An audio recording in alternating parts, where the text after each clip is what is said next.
juvenile nasopharyngeal angiofibroma. It is called as JNA in short. So the juvenile nasopharyngeal angiofibroma is a benign and vascular tumor of the nasopharynx, and this is seen in adolescent male of age 10 to 16 years. That is why this is called as juvenile. Site. The most common site of juvenile nasopharyngeal angiofibroma is the sphenopalatine foramen. Etiology. It is believed to be a testosterone dependent tumor. That is why this is more commonly seen in males, and such patients have a haematomatous nidus of vascular tissue in the nasopharynx, and this nidus is activated to form the angiofibroma. Pathology of juvenile nasopharyngeal angiofibroma. Angiofibroma. Angio refers to vascular and fibroma is fibrous tissue. So it contains both vascular and fibrous tissue components. The vascular component is the blood vessels are just lined by the endothelium, which has no elastic or muscular coat. So the vascular tissue is lined by endothelium and it does not have any elastic or muscle coat. So there is no contraction of blood vessels leading to severe bleeding. The bleeding cannot be controlled by adrenaline alone because of the lack of the muscular coat. Let's see the extension of the juvenile nasopharyngeal angiofibroma. The most common site and the primary site is the sphenopalatine foramen, as we have already seen, and from the sphenopalatine foramen it can extend anteriorly into the nasal cavity and from there into the nasopharynx. Also it can extend into the ethmoids, and through the ethmoids it can enter the anterior cranial fossa.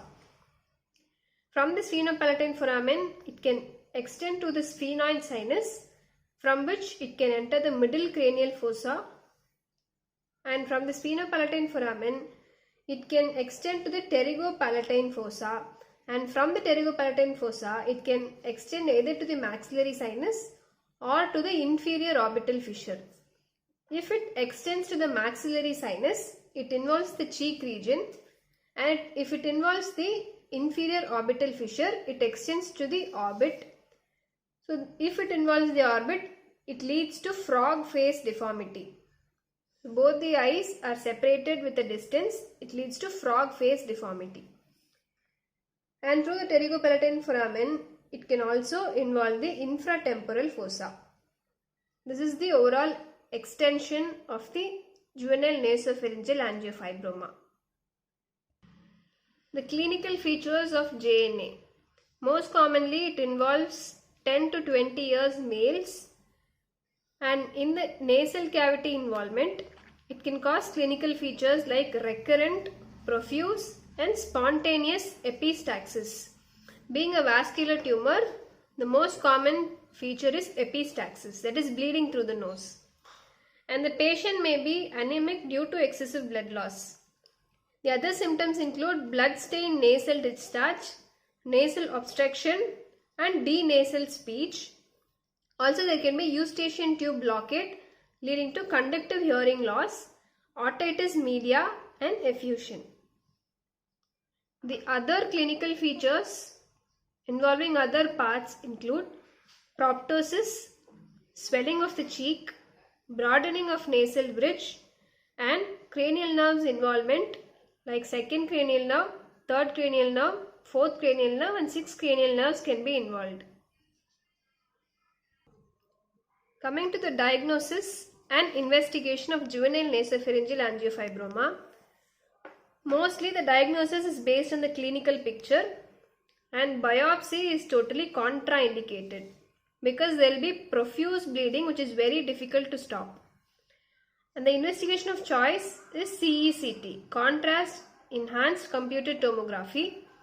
The other investigations include MRI and carotid angiography to see the vessels.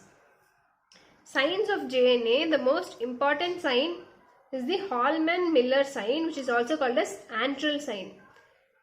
Here there is anterior bowing of the posterior wall of the maxillary sinus because of its extension. So the posterior wall of maxillary sinus bends anteriorly. This is called as Halman-Miller sign or antral sign. Coming to the treatment of JNA, the treatment of choice is embolization followed by surgical excision.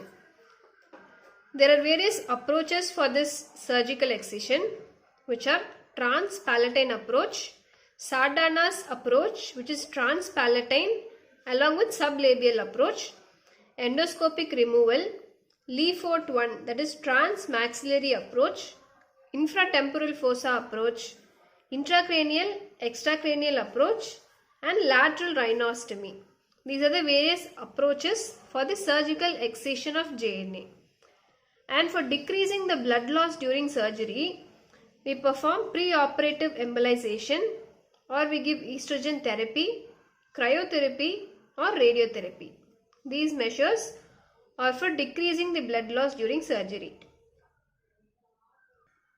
An important point to note is that pre-operative embolization of the tumor reduces its blood supply and thereby it causes less bleeding during surgery, provided if the tumor removal is performed within 24 to 48 hours of embolization before collaterals have time to develop.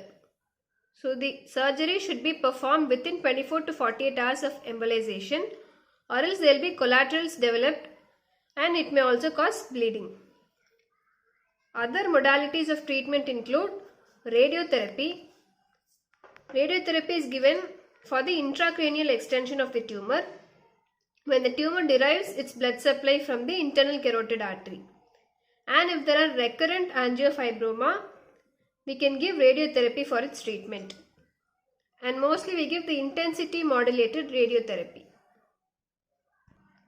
The next modality of treatment is hormonal treatment. Since the tumor occurs in young males at puberty, and the postulated theory is because of the testosterone, we give anti-testosterone for the treatment of this JNA. This therapy can be diethyl stilbestrol with flutamide. This is hormonal therapy. Next is chemotherapy. Chemotherapy, the drugs used are doxorubicin, vincristine and dacarbazine. These are used for treatment of recurrent lesions. Doxorubicin, vincristine and dacarbazine. Recurrence of JNA is not uncommon after surgery. The recurrence rate is around 30 to 50%. And the recurrence rate can be reduced by meticulous dissection of the sphenopalatine foramen. So that's all about juvenile nasopharyngeal angiofibroma, JNA. Thank you.